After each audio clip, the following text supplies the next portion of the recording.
Hello दोस्तों, मेरा नाम है अतुल ठाकुर और स्वागत है आपका स्टूडियस एकेडमी में। आज जो वीडियो मैं आपके साथ डिस्कस करने वाला हूं वो दो important topic Henri Fayol father of general management 14 principle Henri Fayol ने दिए थे।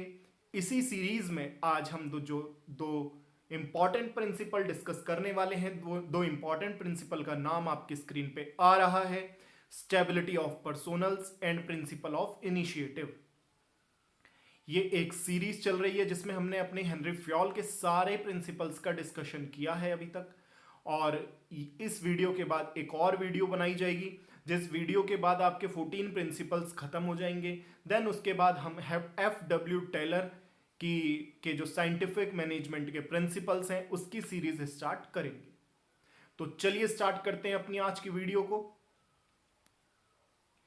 वीडियो पसंद आए लाइक करें, दोस्तों के साथ शेयर करें। चैनल पे अगर आप नए हैं तो सब्सक्राइब जरूर करें। सब्सक्राइब करने के लिए बेल आइकन को प्रेस करें ताकि आपको नेक्स्ट आने वाली वीडियो की नोटिफिकेशन मिल सके।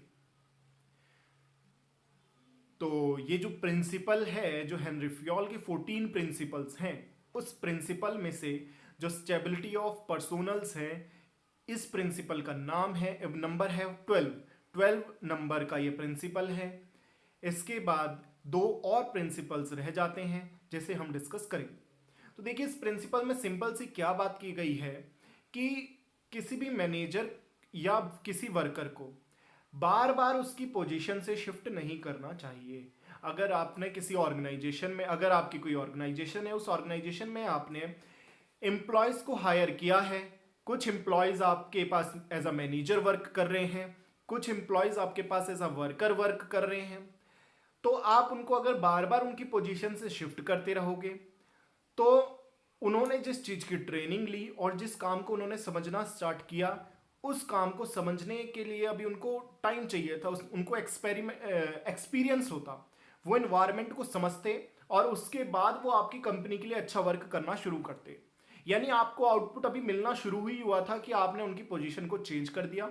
पोजीशन को चेंज करने से मतलब है, चाहे तो आपने जिस जॉब के लिए वो काम कर रहे थे उससे उन्हें शिफ्ट कर दिया, या फिर दूसरा ये भी हो सकता है कि आपने उस पर्सन को आपने अपनी कंपनी से निकाल ही दिया।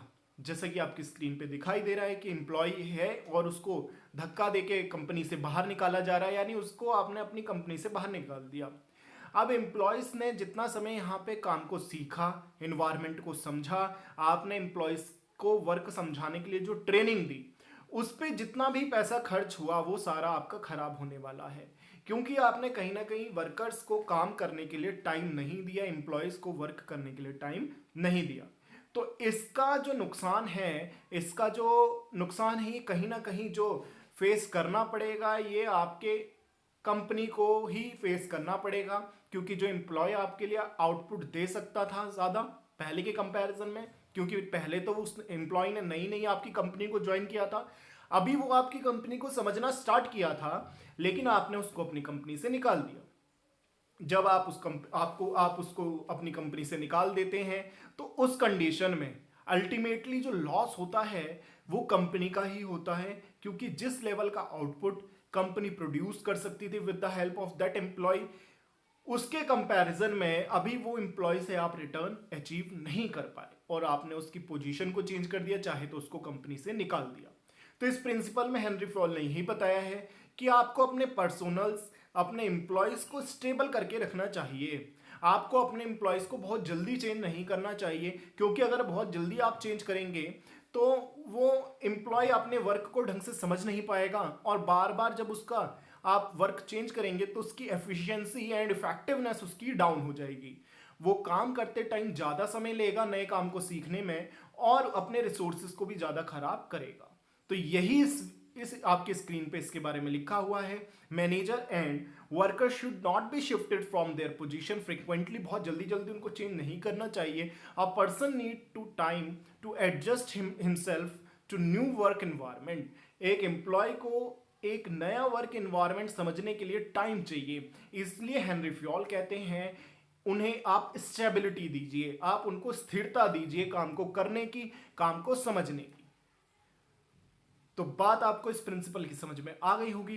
तो चलिए चलते हैं अपने नेक्स्ट प्रिंसिपल पे। जो प्रिंसिपल है आज की वीडियो में हमारा प्रिंसिपल ऑफ इनिशिएटिव।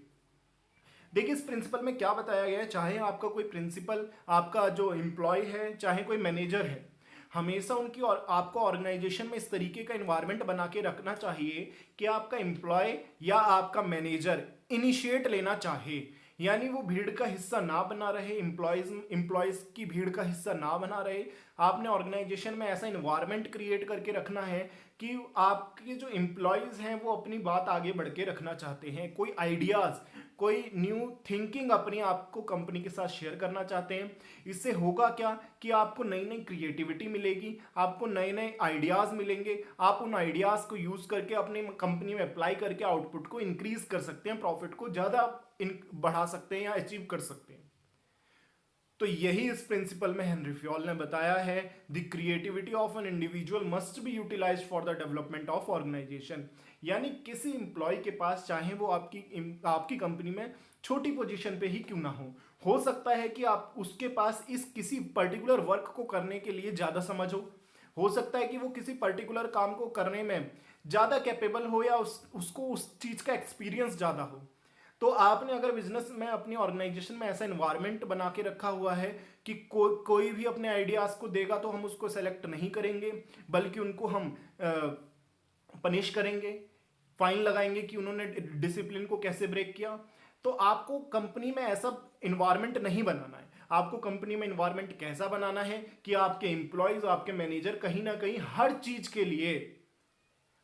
के लिए आपके एम्प्लॉयज, आपके मैनेजर्स इनिशिएट लेना चाहें, यानी वो आइडियाज कंपनी के भले के लिए देना चाहें और आप उनके आइडियाज को एक्सेप्ट करके उनको उसका फायदा भी दें। यानी ऐसा नहीं है कि किसी एम्प्लॉय ने आपको आइडिया दे दिया, आपने उस आइडिया को यूज कर लिया और यूज करने के बाद आपने उसके आइडिया को कंपनी में अप्लाई करके प्रॉफिट कमा लिया और उसको उसका कोई बेनिफिट ही नहीं दिया।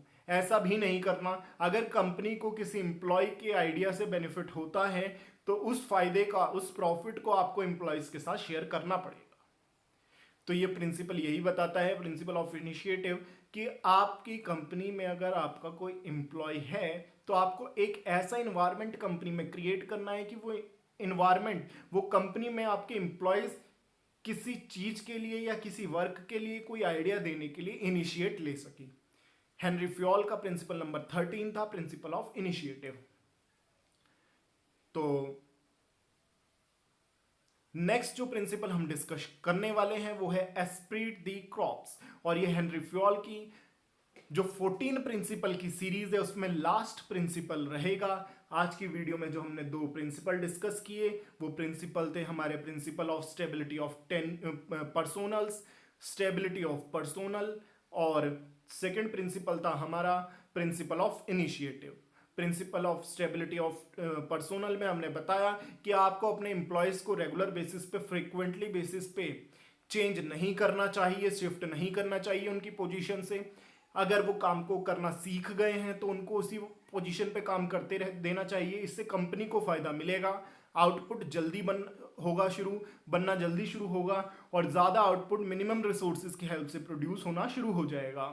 एंड प्रिंसिपल ऑफ इनिशिएटिव में बताया कि आपको अपनी कंपनी का एनवायरनमेंट इस तरीके से बनाना है कि कंपनी में हर एम्प्लॉय इनिशिएट लेना चाहे और अपने आइडियाज़ को कंपनी के जो टॉप लीडर्स हैं उनके साथ शेयर करना चाहे।